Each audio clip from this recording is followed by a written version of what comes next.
आपकी जो गुफ्तगू मैं सुन रहा हूँ, इससे सवाल तो आ रहे हैं जहन में, लेकिन कॉल्स भी आ रही हैं साथ साथ। तो पहले कॉल लेते हैं, उसके बाद फिर जो अगर मुझे वक्त मिला तो मैं सवाल करूँगा। अस्सलाम वालेकुम, you are on air. Hello जी, फरमाइए। वालेकुम सलाम, फरमाइए। जी, आपको भी बहुत रमज़ान मुबारक, और हज़रत मुफ्ती साहब को भी बहुत रमज़ान मुबारक हो। मोहम्मद आसिफ बात कर रहा हूँ सैक्रामेंटो से। जी फरमाइए। और जी हजरत, तो कैसे हैं आप? ठीक हैं? अल्हम्दुलिल्लाह ठीक हूँ। अच्छा, बस आपसे गुजारिश ये है कि आप हम लोगों के लिए खास दुआ करें कि हम लोग जो रमज़ान में कमजोरियाँ, खामियाँ और कोताहियाँ हो रही हैं, अल्लाह ताला इबादत में उसमें माफ़ कर दें और रहमतें और बरकतें नाजिल करें हम सब पर। तो बहुत सही दुआ की आपने, दरख्वास्त की है, बिल्कुल सही बात की आपने। जी जी, बस खास दुआ करें हजरत, आप भी और आप भी और हम सब के लिए इंशाल्लाह।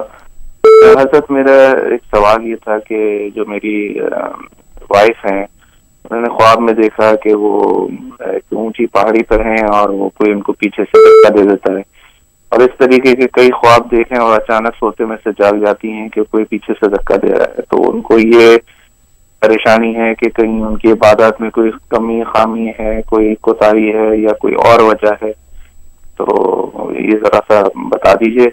और हम आपके लिए भी और सबके लिए दुआ करते हैं। माशाल्लाह प्रोग्राम बहुत अच्छा है और हम लोग सब इससे मुस्तफीद भी हो रहे हैं माशाल्लाह, और अल्लाह ताला आपको जज़ाए खैर दे। बहुत शुक्रिया जी। माशाल्लाह, अल्लाह ताला आपकी मोहब्बत को कबूल फरमाए। और जहाँ तक कमी कोताही का ताल्लुक़ है, क्योंकि कमी कोताही नहीं होगी तो बख्शिश का फ़ैसला कैसे होगा। कमी कोताही होना जो ये ताज्जुब की बात नहीं है, वो तो बंदे से होती है। बाबा आदम की घुट्टी के अंदर ये है, सबसे पहली कमी कोताही उनसे हुई और जन्नतों की क़ुर्बतों से ज़मीन की पस्तियों पर गिरे। लेकिन ताज्जुब इस पर होता है कि कमी कोताही पे इंसान माफ़ी भी ना मांगे, अल्लाह के आगे गिड़ाए भी ना, उसका इकरार भी ना करे, ये ताज्जुब की बात है। इसलिए इमाम गज़ाली फरमाते हैं, गुनाह हो जाना ताज्जुब की बात नहीं है, गुनाह पर माफ़ी ना मांगना ताज्जुब की बात है। लिहाजा कमी कोताही नहीं होगी तो फिर अल्लाह बख्शेंगे कैसे। तभी तो एक अजीब हदीस आती है, क्या लोगों, अगर तुम लोग गुनाह छोड़ दो, कोताहियाँ करना छोड़ दो, तो अल्लाह को ये पसंद नहीं है। अल्लाह तुम्हें ख़त्म करके एक ऐसी कौम ले आएंगे जो गुनाह करेगी, ख़ताएँ करेगी, कोताहियाँ करेगी, फिर अल्लाह से बख्शी मांगेगी, तो अल्लाह उनको बख्श कर खुश होंगे।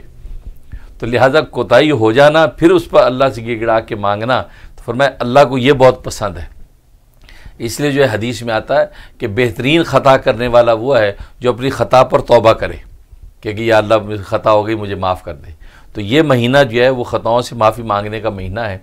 बस आप अल्लाह से बस मांगते रहे कि या अल्लाह माफ़ कर दे, बस माफ़ी मांगना हमारा काम है। अब वो सखी दाता का काम है, वो झोली में जो है खैरात डाल देगा बख्शिश की। तो अल्लाह ताला आपकी मोहब्बत को कबूल करे, हम भी दिल से दुआ करते हैं। बाकी ज़्यादा